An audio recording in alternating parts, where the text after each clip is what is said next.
Well, pardon me, but we're going to be a little abstract on this one. Here are 10 tips on how to write an abstract. Writing an academic paper can take months of hard work and a whole lot of spent nerves. Once it's finally done, and you're ready to submit it to a journal, take part in a conference, or complete your master's thesis or PhD dissertation, you'll also need to create an abstract of your paper. Since this writing summarizes and represents your work, you'll want it to be picture-perfect, right? Well, lucky for you, we've put together some tips on writing the best abstract, so pay close attention. Now, before you start taking notes, don't miss your chance to become the first to see all our updates. Just click subscribe and turn on post notifications. Alright, number 1. Find out the requirements. Now, an abstract isn't an essay or some blog post where your imagination can run wild. Whether you're writing it to apply to a conference, grant, journal publication, or work project, find out if there are any specific requirements regarding its length and style. In case the rubric or guidelines you received set a word count limit, stick to it. This is exactly the case when there can be too much of a good thing, and even the most beautifully written abstract will be either rejected or cut down severely. The typical word limit for an abstract is 150 to 200 words, but you still need to find out your specific criteria. Number 2. Pick the right type. When it comes to abstract types, you have two options to choose from: descriptive versus informative. Normally, descriptive abstracts are written for shorter papers, and informative ones for longer, more technical pieces. It's better to find out which type is required for your specific writing. Both types basically serve the same purpose of summing up your work, but have different components. So you don't want to choose the wrong type and end up leaving out really important points. Descriptive abstracts, as you can probably tell by the name, briefly describe the work done without drawing any conclusions or mentioning the results of your research. They briefly mention the purpose, methods, and scope of the research, normally in no more than 100 words. Informative abstracts are more frequently required than descriptive ones.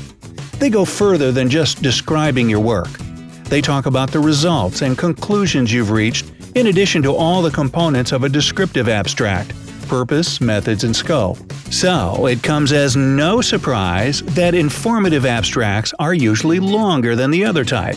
But still, they're normally no more than 10% of the whole research project. You might also come across a third type: critical abstracts. They're not that popular, but if you have to provide one, you should know it requires relating and maybe critiquing the abstracted work to the writer's own research. Number 3. Consider your readers. An important question to ask yourself before you start writing an abstract is, who's gonna read it? Fellow scholars from the same research field will easily get the ideas and special terminology you use, while average readers, or people from another scientific field, probably won't grasp complicated concepts. Consider your audience and adapt your writing in such a way that readers will easily be able to get the main idea of your work. A lot of people glance through scientific journals looking for content that might be useful for them too. So help make that process a little less daunting for them. Number 4. Explain the importance of your research. As you get down to actually writing the abstract, there are 4 key points you want to hit when explaining the importance of your research to your readers. Why you decided to conduct this research in the first place. Why it matters to you and could matter to others. How the research went and what results it brought. And finally, why others should spend their time and effort reading your entire work. Number 5. Explain the problem and your methods.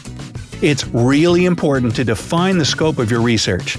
Does it solve some general problem or a more specific issue? Also, it's imperative that your research has a key claim or argument, which is definitely worth mentioning in the abstract. You should also talk about the sources you've used, your approach to the research, and the evidence you can provide to support your arguments. In other words, you have to explain your research methods. Number 6. Avoid copy-pasting. I know you're a proud, bona fide researcher, but even that doesn't mean you can simply copy-paste whole lines from your personal project to build an abstract. It should be an independent piece of writing, and not a collage of disconnected paraphrased sentences. Make it beautiful and intriguing. Write it from scratch in such a way that it'll grab the reader's attention and make them want to read your entire paper. Using new vocabulary and phrase structure will help you avoid redundancy. Don't get carried away, though, and don't quote other works or studies that aren't mentioned in your paper. This is not the situation where you can hook the reader by misleading them. Also, don't give any explanations or definitions in the abstract. You don't want to be too detailed with your overview. Number 7. Keep it well-structured and logical. No matter how short it has to be, your abstract should be built according to the usual essay model and have an introduction, body, and conclusion. Remember, it's not just about what you write, but also the order you put it in. Keep it logical and concise. Say exactly what you want to say without any ambiguity or double entendres.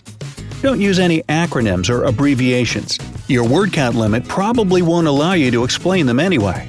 Tables, graphs, sources, and long quotes don't belong in your abstract for the same reason. Brief yet informative is what you're aiming for. Number 8. Include key phrases and words. You're probably well aware of how an internet search works. You type in whatever you're looking for, and the smart system finds millions of results for you. If you want your prospective readers to be able to find your work among millions of publications, adding 5 to 10 important keywords or phrases to your abstract will certainly help. Try to guess what people could be looking for, so that your work pops out at the top of the search results. Also, keywords can determine how review committees or editors judge your work. It's in your own interest to make that choice obvious, so that experts in the right field will peer review your writing and consider you among their rank. 9. Sum it up.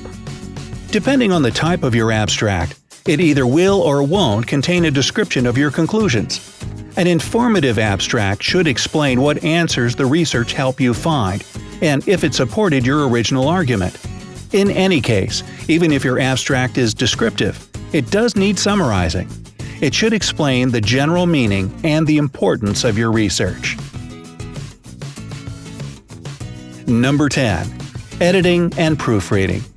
If you think you can't possibly make any mistakes in just 200 words, think again.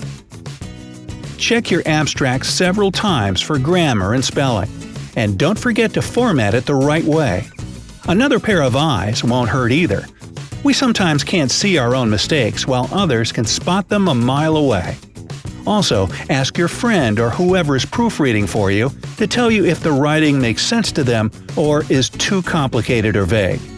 If you have a chance, ask your professor or a professional in the field of your research to do the proofreading for you. An expert opinion is definitely important to make sure everything is all right with your work. So, which of the abstract writing tips were new to you? Tell us in the comments below. Don't forget to give us a like and click subscribe to stay on the bright side of life.